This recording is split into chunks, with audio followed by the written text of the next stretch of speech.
Good morning guys, आप सभी का स्वागत है आपके अपने YouTube channel current affairs by Anand sir पर।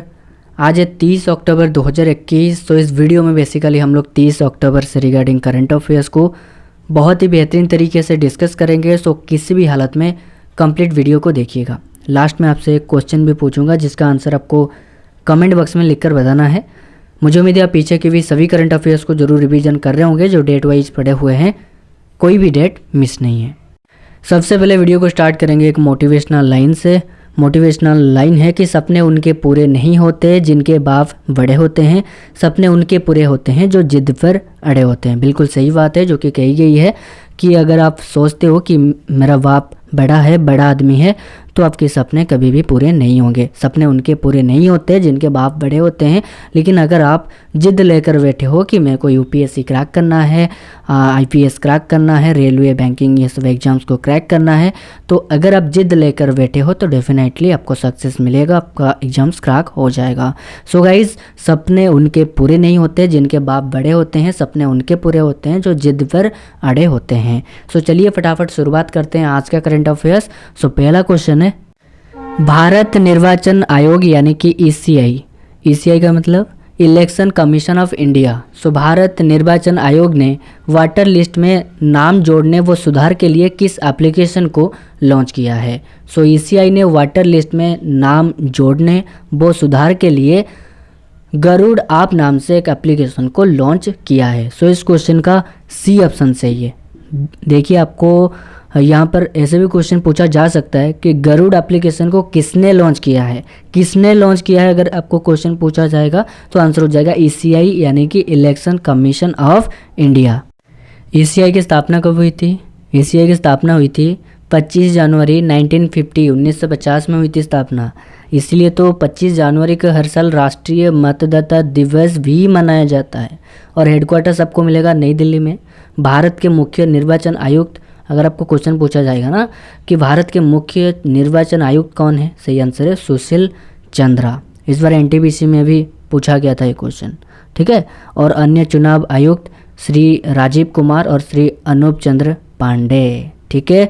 सो गरुड़ एप्लीकेशन को ईसीआई ने लॉन्च किया है और ईसीआई ने वोटर लिस्ट में नाम जोड़ने व सुधार के लिए इस एप्लीकेशन को लॉन्च किया है। एप्लीकेशन का नाम है गरुड़ एप्लीकेशन। चलिए आगे बढ़ते हैं। आगे बढ़ने से पहले गाइज, अगर आप चैनल पर पहली बार आए हैं तो चैनल को सब्सक्राइब करने के साथ साथ पास में लगे बेल आइकन को प्रेस करके ऑल कर दीजिएगा ताकि आपको डेली नोटिफिकेशन मिलती रहेगी। एंड कंप्लीट वीडियो को देखो। कंप्लीट वीडियो देखने के बाद अगर आपको वीडियो अच्छा लगता है तो एक लाइक करने के साथ साथ अपने दोस्तों के साथ, कम से कम 10 फ्रेंड्स के साथ वीडियो को ज़्यादा से ज़्यादा शेयर कर दीजिएगा। अभी हम बढ़ते हैं आगे नेक्स्ट क्वेश्चन से। गो ग्रीन योजना को किस राज्य की सरकार ने शुरू किया है? देखो, गो ग्रीन योजना को गुजरात राज्य की सरकार ने शुरू किया है। सो इस क्वेश्चन का डी ऑप्शन सही है। क्यों शुरू किया है? श्रमिकों को रियायती दरों पर बिजली के दोपहिया वाहन उपलब्ध कराने के लिए इस योजना को शुरू किया गया है और गुजरात राज्य की सरकार ने इस योजना को शुरू किया है।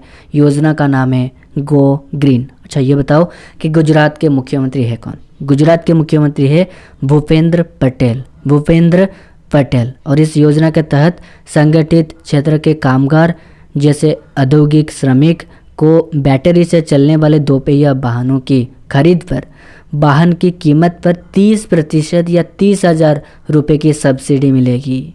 और इस योजना का मुख्य उद्देश्य ईंधन के बिल को कम करना और वाहनों से होने वाले प्रदूषण पर अंकुश लगाना है इस योजना का उद्देश्य। सो गुजरात राज्य की सरकार ने शुरू किया है। अच्छा देखो, इस योजना के अलावा गुजरात राज्य की सरकार ने प्रधानमंत्री कौशल विकास योजना, मुख्यमंत्री महिला उत्कर्ष योजना, मुख्यमंत्री किसान सहाय योजना, उत्सर्जन व्यापार योजना, वतन प्रेम योजना, सब योजना को गुजरात राज्य की सरकार ने शुरू किया है, ठीक है। एंड गो ग्रीन योजना को अभी हाल ही में लॉन्च किया है, अभी हाल ही में शुरू किया है गुजरात राज्य की सरकार ने, गुजरात के मुख्यमंत्री भूपेंद्र पटेल ने। नेक्स्ट क्वेश्चन से, भारत के सबसे बड़े सुगंधित उद्यान का उद्घाटन कहाँ पर किया गया है? Aromatic garden. देखो, भारत के सबसे बड़े सुगंधित उद्यान का उद्घाटन किया गया है उत्तराखंड के नैनीताल में। सो इस क्वेश्चन का ए ऑप्शन सही है। और 3 एकड़ में फैला हुआ है तथा इसमें लगभग 140 विभिन्न सुगंधित पौधे की प्रजातियां हैं। कई सुगंधित पौधों के साथ साथ इसमें 26 तुलसी की प्रजाति के साथ पौधे भी शामिल हैं जो कि विलुप्त के कगार पर हैं। ठीक है। और इस एरोमेटिक गार्डन की स्थापना करने का मुख्य उद्देश्य तुलसी तथा अश्वगंधा जैसे पौधों की प्रजातियों को संरक्षित करना और इसके महत्व को लोगों को बताना है। ठीक है गाइस, चलिए उत्तराखंड राज्य के बारे में जानते हैं, क्योंकि उत्तराखंड के नैनीताल में भारत के सबसे बड़े सुगंधित उद्यान का उद्घाटन किया गया है। एरोमेटिक गार्डन का उद्घाटन किया गया है उत्तराखंड के नैनीताल में। नाउ डिस्कस करते हैं उत्तराखंड राज्य के बारे में। देखिए, उत्तराखंड की स्थापना कब हुई थी? 9 नवंबर 2000 में हुई थी। उत्तराखंड की दोनों राजधानी आपको बता देता हूँ, 2 राजधानी है आपको पता है। सो उत्तराखंड की राजधानी देहरादून और गैरसैंण है। गैरसैंण जो है वो ग्रीष्मकालीन राजधानी है और देहरादून वो है शीतकालीन राजधानी। पुष्कर सिंह धामी यहाँ के मुख्यमंत्री है और उत्तराखंड के गवर्नर कौन है? गुरमीत सिंह। और उत्तराखंड के मुख्य न्यायाधीश है राघवेंद्र सिंह चौहान। और 2 पड़ोसी राज्य है हिमाचल प्रदेश और उत्तर प्रदेश। अच्छा, लोकसभा सीट 5 है, राज्यसभा सीट 3 है और विधानसभा सीट 71 है। ये आपको याद रखना है। अभी मैं आपको बताता हूँ उत्तराखंड की प्रमुख झीलें हैं। कुछ प्रमुख झीलें हैं, फॉर एग्जाम्पल नैनीताल झील, डोडीताल झील, भीमताल झील, सातताल झील, राकसताल झील, मालाताल झील और देवताल झील, खुरपाताल झील, झिलमिल झील, द्रोण सागर झील, गिरीताल झील, श्यामा मालाताल झील। ठीक है, ये सब सुरपाताल झील, ये सभी उत्तराखंड की प्रमुख झीलें हैं, आपको याद रखना है। बाकी उत्तराखंड में स्थित है गंगोत्री, यहाँ से गंगा नदी निकलती है। और दोस्तों यमुनोत्री, यहाँ से यमुना नदी निकलती है, ये भी उत्तराखंड में स्थित है। भारत का सबसे ऊंचा बांध टिहरी बांध कहते हैं, जो कि भारत का सबसे ऊंचा बांध है, टिहरी बांध है, जो कि भागीरथी नदी पर स्थित है और ये भी उत्तराखंड में स्थित है। नेक्स्ट क्वेश्चन से, श्रव्य दृश्य विरासत के लिए विश्व दिवस 2021 कब मनाया गया है? यानी कि world day for audio visual heritage 2021 कब मनाया गया है? सो सही आंसर है 27 अक्टूबर। इस क्वेश्चन का ए ऑप्शन सही है। और इस दिवस का आयोजन यूनेस्को द्वारा किया जाता है और इस दिवस को मनाने का मुख्य उद्देश्य रिकॉर्ड किए गए ध्वनि और दृश्य श्रव्य दस्तावेजों के महत्व और संरक्षण जोखिमों के बारे में जागरूकता बढ़ाना है। इंपॉर्टेंट आपको हमेशा बताता हूँ, थीम इंपॉर्टेंट है। सो 2021 की थीम है विश्व के लिए आपकी खिड़की, your window to the world. So world day for audio visual heritage 2021 मनाया गया है 27 अक्टूबर को। ठीक है। बाकी मॉल दिवस 2021 23 अक्टूबर को मनाया गया है। अंतर्राष्ट्रीय हकलाना जागरूकता दिवस 2021 22 अक्टूबर को मनाया गया है। अंतर्राष्ट्रीय हिम तेंदुआ दिवस 23 अक्टूबर को मनाया गया है। देखिए, आपको जितने भी एडिशनल इन्फॉर्मेशन दे रहा हूँ, सब एडिशनल इन्फॉर्मेशन अपने कॉपी में नोट कर लीजिएगा। ठीक है, अपने आप में ही एक एक क्वेश्चन है, इसीलिए आपको बार बार कहता हूँ कि जितने भी एडिशनल इन्फॉर्मेशन देता हूँ सब अपने आप में ही क्वेश्चन है, इसीलिए अपने कॉपी में नोट करिए। नेक्स्ट क्वेश्चन से, national bank for financing infrastructure and development bill के नए अध्यक्ष कौन बने हैं? इंपॉर्टेंट क्वेश्चन है। So national bank for financing infrastructure and development bill के नए अध्यक्ष बने हैं केवी कामत। सो इस क्वेश्चन का बी ऑप्शन सही है। चलिए आगे बढ़ते हैं। नेक्स्ट क्वेश्चन से, भारत का सबसे बड़ा हरित हाइड्रोजन संयंत्र कौन सी कंपनी बनाएगी? India's largest green hydrogen plant कौन सी कंपनी बनाएगी? गेल इंडिया लिमिटेड। सो इस क्वेश्चन का ए ऑप्शन सही है। ठीक है। और कार्बन मुक्त ईंधन के साथ साथ प्राकृतिक गैस कारोबार को बढ़ावा देने के लिए इस हाइड्रोजन संयंत्र को लगाने की योजना बनाई गई है। कंपनी 10 मेगावाट इलेक्ट्रोलाइजर बनाने पर विचार कर रही है, जो कि रोजाना 4.5 टन हरित हाइड्रोजन पैदा करने में सक्षम है। ठीक है। सो भारत का सबसे बड़ा हरित हाइड्रोजन संयंत्र कौन सी कंपनी बनाएगी? अगर आपको क्वेश्चन पूछा जाए सो सही आंसर है गेल इंडिया लिमिटेड। सो इस क्वेश्चन का ए ऑप्शन सही है।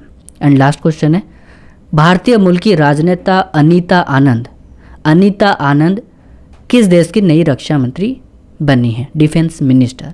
सो भारतीय मूल की है राजनेता अनीता आनंद। अनीता आनंद कनाडा देश की नई रक्षा मंत्री बन गई है। सो इस क्वेश्चन का सी ऑप्शन सही है। एंड कनाडा के बारे में जानेंगे। कनाडा की राजधानी ओटावा है। करेंसी है कनाडियन डॉलर। जस्टिन ट्रूडेयू यहाँ के प्रधानमंत्री है और उत्तर अमेरिका महाद्वीप में स्थित है कनाडा। अच्छा देखो, स्टैटिक जीके में आपको बताता हूँ। स्टैटिक क्वेश्चन, क्षेत्रफल के हिसाब से विश्व का दूसरा सबसे बड़ा देश कौन सा है? कनाडा। अच्छा, पहला देश रूस है। क्षेत्रफल के हिसाब से एरिया वाइज अगर हम देखें तो रूस पहले स्थान पर है। दूसरा सबसे बड़ा देश है कनाडा। और विश्व में सबसे लंबी सीमा वाला देश कौन सा बना है? विश्व में सबसे लंबी सीमा वाला देश कौन सा है? कनाडा। कनाडा ही है, ठीक है। एंड कनाडा की संसद का नाम पार्लियामेंट है, आपको ये भी याद रखना है। सो गाइस, आज का करंट अफेयर्स वीडियो कैसा लगा? अपना प्यारा सा फीडबैक तो कमेंट करके बताओ कमेंट करके फीडबैक। एंड अभी आपसे एक क्वेश्चन पूछता हूँ, आंसर आपको कमेंट बॉक्स में लिखकर बताना है। क्वेश्चन है आपके लिए, Kamala Harris phenomenal woman, Kamala Harris phenomenal woman पुस्तक को किसने लिखा है? ऑप्शन है Jhumpa Lahiri, option B Kamala Devi, option C Lara Dutta, option D Chidanand Rajghatta. नाम कमेंट करके बताओ कि Kamala Harris phenomenal woman book को किसने लिखा है। चलिए, मैं मिलूंगा आपसे अगले वीडियो में। तब तक के लिए खुश रहिए, खुशियाँ बांटते रहिए। And I love you all. And हाँ गाइज, पीछे ही करंट अफेयर्स को जरूर रिवीजन करते रहिएगा, क्योंकि अगर आप रिवीजन नहीं करोगे तो बहुत सारे क्वेश्चन मिस कर जाओगे, भूल जाओगे आप। इसलिए बार बार कहता हूँ कि पीछे ही करंट अफेयर्स को रिवीजन करते रहो। चलो, मैं मिलूंगा आपसे अगले वीडियो में। इस वीडियो को लास्ट तक देखने के लिए अपना बहुमूल्य समय दिया, इसलिए बहुत बहुत धन्यवाद। Wish you all the best. As always, God bless you all.